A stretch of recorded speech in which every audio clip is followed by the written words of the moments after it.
Баршаңызға сәлем. Бүгінгі видеода универсальный қамырдың жасалу жолын үйрететін боламын. Қамырымызбен жұмыс жасағанда ұн пайдаланамыз, себебі жұмсақтықтан кішкене қолға жабысатын болады. Мен бұл қамырдан пицца жасадым. Пиццамның қамыры өте нәзік болып шықты.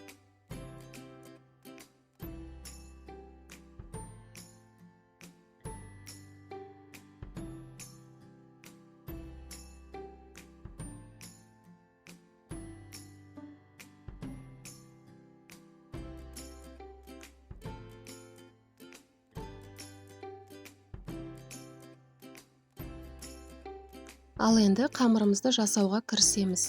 Таза құрғақ ыдысымызды алып, електен өткізілген ұнымызды салып аламыз.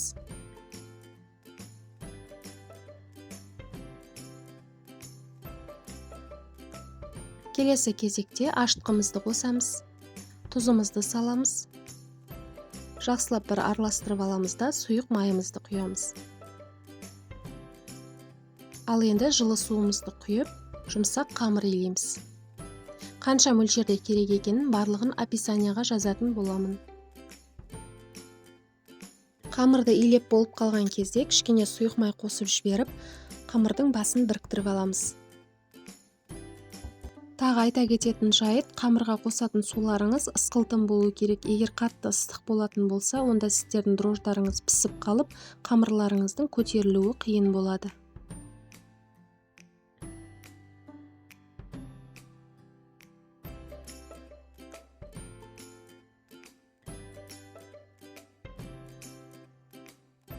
Қамырды илеп алдық, енді бетіне салафан болмаса пищевая пленка жауып, жылы жерге 1 сағатқа қойып қоямыз.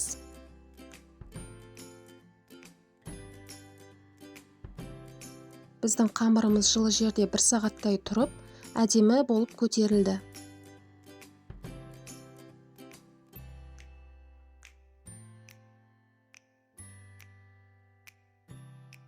Ал енді қамырмен жұмыс жасауға кірісеміз.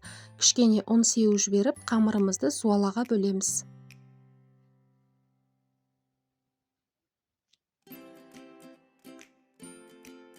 Бұл универсальный қамырдан бауырсақ, қаттама нан, беляши, пирожки жасай беруге болады. Сондай-ақ бұл қамырды пигоди тағамына пайдалануға болады. Бұл рецепт бойынша менде 4 зуала қамыр шықты, бірақ мен описанияға 5 зуала қамырдың рецептін жазатын боламын.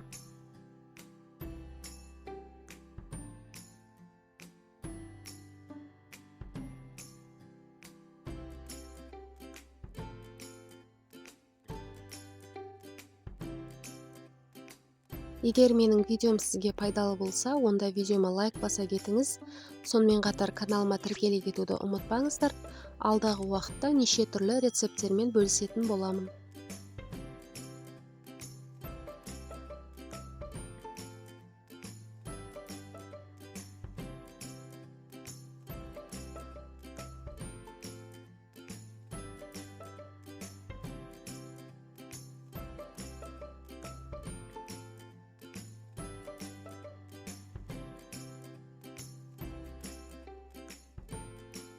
Егер менің пиццам сіздің тәбетіңізді ашып тұрса, онда менің каналымда осы пиццаның рецепті бар. Сізде менің нұсқам бойынша жасап көріңіз.